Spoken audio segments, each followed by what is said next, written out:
What's up, dreamers? Acert here, and in this video I'm going to be showing you how to save your character's position and orientation within a dream. So that means if you leave the dream and come back, the character's position and orientation will be saved. So why would you even want to do this? One example is for an RPG type game, an open world type game, where when the player leaves and then comes back, you want to put the player where they last were. So I'm going to stand right here, and I'm just going to exit. Let's say I'm done for today. Come back the next day, we play, and I'm in the exact same spot. So in this specific example, I actually save the position of my mount as well. So if we leave and then come back, the mount and the character are in the same spot. Now, my first example was not remixable, but this one is. So this is on the Dreamiverse, and you can get to it with the link in the description. In the top left, we have the position, the X, Y, and Z position saved, or displayed, rather, and also the yaw. And that's all we need to save the position and orientation, because since it's a character, you really don't need to save the roll or the pitch, just the yaw. So with those four numbers, we can save the exact position and orientation. So if we leave and come back, there you go. The character is put exactly where it was left. So I'm going to show you how this is done. So this was the dream I was just playing. It is literally just a single scene. And this is the scene. So if we edit this, I'm not going to make it live because it's kind of, it's not super complicated, but it would be annoying. So I'm just going to go through everything. It's not too bad though. Let's start with this. This is just how everything is displayed. So, okay, now on to the important part, the variables. We have four variables: the player's position X, Y, Z, and the player's yaw. X, Y, and Z. So the lower limit is as low as you can go, and the upper limit is as high as you can go. We also have persist in dream on. That's for all the variables. That's really important. And this, just leave this. So that's how all these variables are. The only difference between these three are the name, X, Y, and Z. The yaw is a little bit different. With the yaw, we want a number between negative 180 and positive 180. So that's the lower limit and the upper limit. Minimum value and the maximum value. And also persist in dream. Great. So those are the variables. That's how we're storing the data. Now, how do we actually use it? And also, how do we save it? So this is where we're saving it, but how do we save it? So we're saving it right here in saving. But let's start with using it. Let's start with using it, and you'll know why soon. So when we start this scene, we want the player to go to the position that was saved, right? And that's what this does. So we have three variable modifiers to get the X, Y, and Z position. We then combine that to get the position, all right, in a fat wire. Down here, we have the yaw, and we combine that into a rotation combiner to get the rotation. We now combine both of these into a transform, into a scene space transform. So you put the position in position, and you put the rotation in orientation. Great. Now, what do we do with that? We're not going to omit the player. We could, but we're not going to. It's better if we omit a cube with a tag on it. So that's this. We are omitting this like helper object. It's literally just a cube with a tag. Make sure to put the tags gizmo in the center of the cube using the grid. So this is the emitter, that emits the cube. We're putting the scene space transform that we were talking about earlier right into here, right into the emitter's scene space transform. So we are emitting this tag where the saved data is telling us to. All right.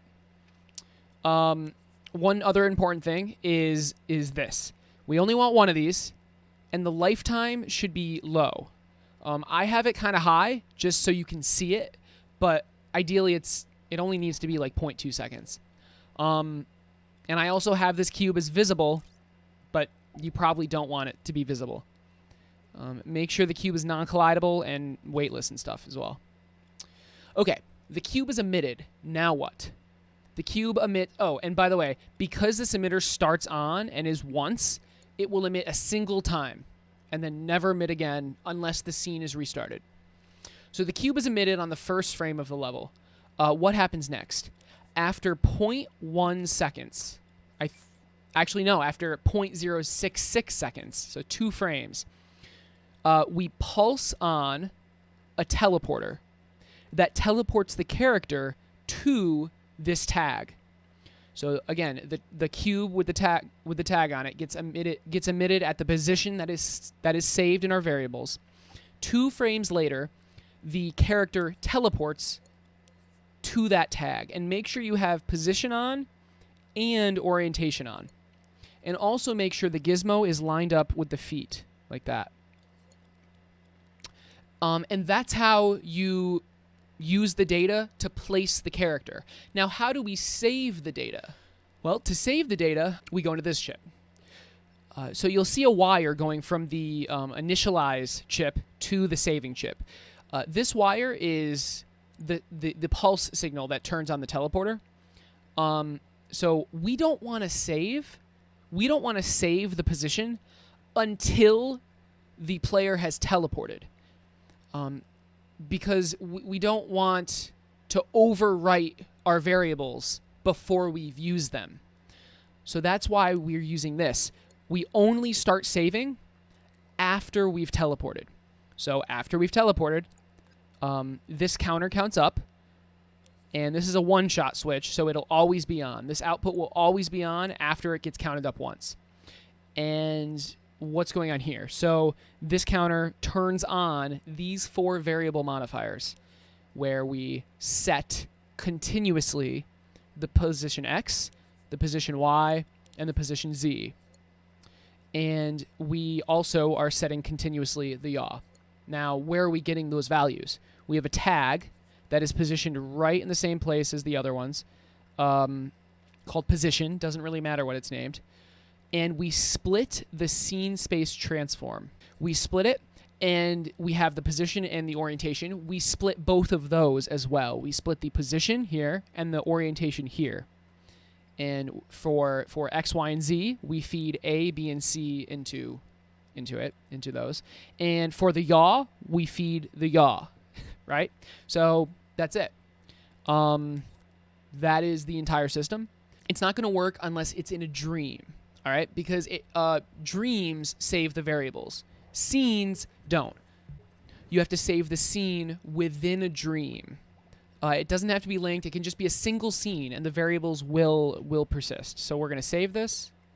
The reason I'm updating is because, remember, I changed 0.8 to 1, that timer. But okay.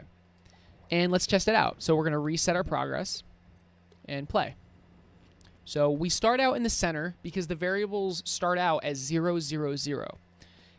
Now X is negative 3.4, Z is 4.2, and Y is going to be something when I jump. Okay, so I've exited. If we go back in, that cube will spawn in at the exact coordinates and yaw that was saved, and then the player 2 frames later will be teleported to it. See? So this is a really good way. I mean, this is probably the best way. You could just emit the player, but in my opinion, this is the best way to save your character's position.